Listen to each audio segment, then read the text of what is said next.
and especially because I have done work around sexual exploitation with youth around the province, and have seen that just sort of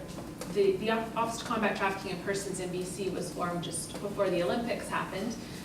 and there was kind of this hype that there was going to be a lot of increased trafficking, and especially First Nations girls and women, but other people, there's this increased demand. And we did some research, the Global Alliance Against Trafficking in Women Canada,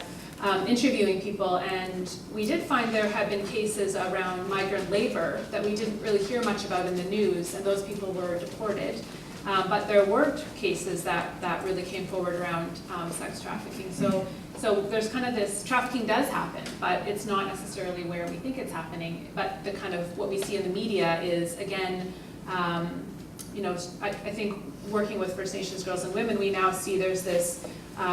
whereas before we would have talked about, for example, intergenerational involvement in sex work. And certainly poverty is a factor we can't ignore for a lot of people's involvement. Maybe if they had a choice, they would move out of street level and into another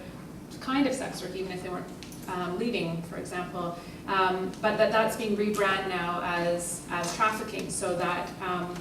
people that are working together are, you know, there's been cases in Ontario where girls were charged themselves with trafficking. These are teenagers.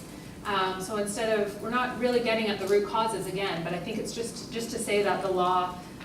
is being used to portray the same kind of victim, just in a different way, and not really getting at, certainly that there is victimization that does happen, like we said, but that criminalizing doesn't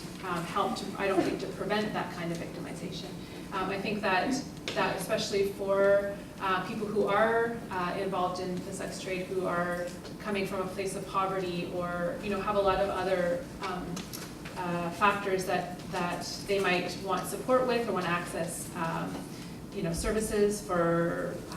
drug use, or for, you know, within First Nations communities, there is intergenerational abuse stemming from residential schools, but that's true of people working in all sectors. You know, whatever kind of work we go into, we have those histories that we're addressing. So I think that decriminalization makes it easier to get at those root issues, and I would be cautious then to think of how the rebranding as trafficking is just sort of replicating the same kind of logic.